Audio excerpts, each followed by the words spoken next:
আমি আর কিছু জানি না রে বাবা, আমি আর কিছু জানি না রে বাবা। আমার বাবা কই? আমার বাবা আমার বাবা আমার বাবা। আমরা তথ্য পেয়ে এসেছি যে গত রাত্রের যে কোনো সময়, আমরা আশা করছি হয়তো 12টার আগেটাকে হবে, এরকম সময় হবে, যে আব্দুর রহমান নামের এই বয়স্ক লোকটাকে তার নিজের গ্যারেজের মধ্যেই নৃশংসভাবে হত্যা করা হয়েছে এবং তার ঘরের মধ্যে যে স্টিলের আলমারিটা ছিল সেখানে সেটা ভাঙচুর করা হয়েছে। আমরা ধারণা করছি যে এটা মার্ডার ফর গেইন, অর্থাৎ তার এখানে যে টাকা পয়সা বা কোনো মূল্যবান সম্পদ ছিল সেইগুলো লুণ্ঠন করার জন্য এই খুনটা করা হয়েছে। তা খুনের সাথে কারা জড়িত আছে আমরা এখনও শনাক্ত করতে পারিনি। তা আশা করছি আমরা দ্রুততম সময়ের মধ্যে এর সাথে কারা জড়িত আছে তাদেরকে শনাক্ত করে আটক করতে পারবো। কিভাবে এই হত্যাটা করা হয়েছে? তা আমরা লাশের যে অবস্থাটা দেখলাম, তার মাথার পিছনে আঘাত আছে, এতটুকু পর্যন্ত অতিরিক্ত রক্তক্ষরণে তার মৃত্যু হয়েছে, এটাই আমরা প্রাথমিকভাবে আশঙ্কা করছি। আর বাকিটা কনফার্ম পোস্টমর্টম রিপোর্টের পরে জানা যাবে। আশপাশে কিন্তু অনেকগুলো সিসি ক্যামেরা দেখা যাচ্ছে। হ্যাঁ, আমরা সবই দেখব। ভিতরে কোনো সিসি ক্যামেরা ছিল না, আশপাশে সিসি ক্যামেরা বা অন্যান্য যে বিষয়গুলো আছে এগুলো সবই আমরা বিচার বিশ্লেষণ করে পরবর্তীতে আমরা করবো। আমাদের তদন্ত শুরু হয়েছে, আমরা আশা করছি যে এটা ডিটেক্ট করতে পারবো। আজ সকাল অনুমান 8:30টার দিকে সংবাদ পাই যে তাজহাট আনসারি মোড় এখানে এক গ্যারেজে একটি গ্যারেজ মালিকের লাশ পাওয়া গিয়েছে। সংবাদ শুনে আমি সঙ্গে অফিসার ফোর্স সহ মোবাইল পার্টি সহ আমার ডিবির টিম, ডিবির ক্রাইম ইনচার্জ, ডিবির ইনচার্জ স্যার সহ সবাই মিলে আসি আমরা স্থানীয় লোকের সহায়তায় শাটার খুলে দেখতে পাই একটি অক্ষত অবস্থায় এক ব্যক্তির লাশ পড়ে আছে। তারপর ক্রাইম সিনকে খবর দেই, সিআইডি ক্রাইম সিন আসে এখানে, তারা অলরেডি দেখতেছেন, আপনারা কাজ করতেছেন। তার বডি ওলটপালট করে দেখা যায় যে তার মাথার পিছনে 4টি আঘাত। এখন আমাদের ধারণা লোহার শক্ত কিছু দিয়ে তার মাথায় আঘাত করে এই হত্যাকাণ্ড সংঘটিত হয়েছে। আসলে কে করেছে, কী কারণে করেছে, এটা ব্যাপক তদন্তের প্রয়োজন আছে। আমরা তদন্ত টিম গোপনে প্রকাশের তদন্ত করতেছে। আশা করি আমরা এই হত্যাকাণ্ডের প্রকৃত রহস্য উদ্ঘাটন করতে পারব। দেখতে পারতেছেন না, আমার বাপকে মানুষ মারি ফেলছে। আমার বাপক মানুষ আমি যদি থাকতাম হইতো না, কলকাতা যেত আমার বাপক মানে বের করে দিতাম আমি, যদি আমি থাকতাম হইতো না। আমার বাপ আমাকে অনেক খুঁজছে, যখন আমার বাপকে মারে অনেক খুঁজছে আমার বাপক। আমার বাপ আমাকে অনেক খুঁজছে, যখন আমার বাপক মানুষ মারে আমার বাপ অনেক খুঁজছে। আমার বাপ স্বাধীন, আমার বাপের স্বাধীন ছিলেন, কেউ শোনে নাই। পাশাপাশি অনেক মানুষ থাকে, আমার বাপ খুব ছিল, অল্পতেই খুব রাখে, খুব ছিল। আমার বাপের কেউ শোনে নাই। আমার বাপ তখন আমাকে খুঁজছিল,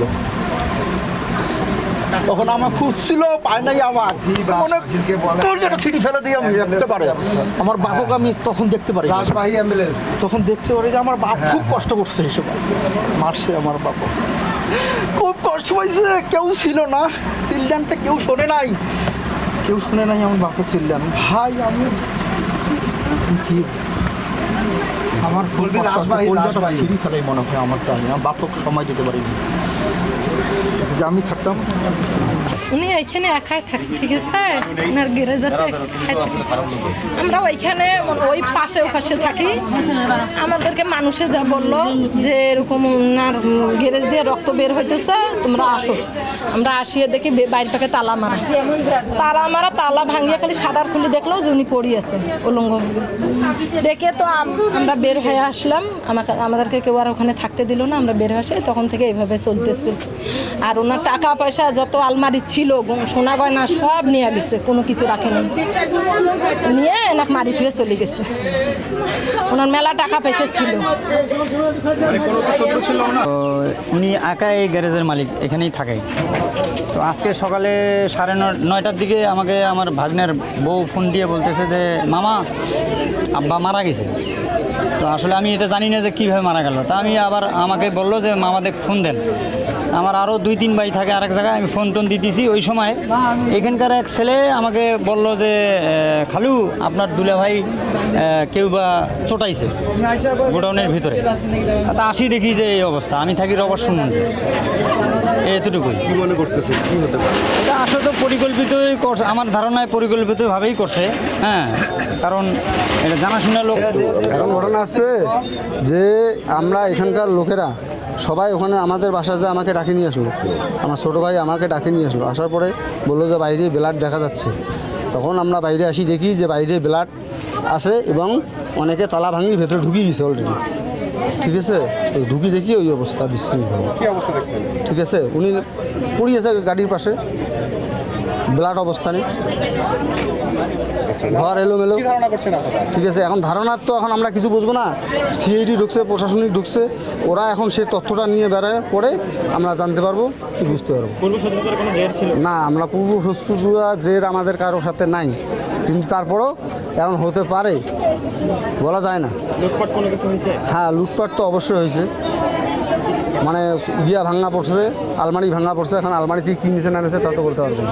মানে আমি যখন হঠাৎ আসলাম, শুনলাম যে এরকম হয়েছে, রক্ত দেখা যাচ্ছে, শাটারটা তুললাম, তোলার পরে মানে বাইক থেকে আর কি দেখলাম একজন পড়িয়েছে। তা এখন কে যে হইতে পারে আগে না দেখা পর্যন্ত হচ্ছে না।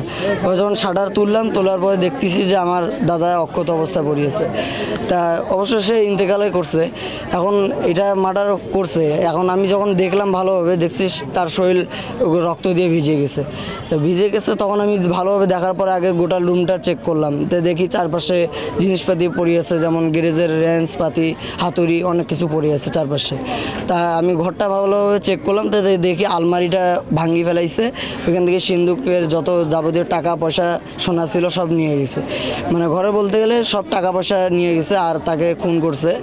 আর বাইর থেকে এসে তালা মারছে, আর ভিতরে যে যত জিনিসপাতি আছে সব তছনছ করা আছে। মানে কিছু খুঁজছে, এমনকি এগুলো নিয়েও গেছে জিনিস।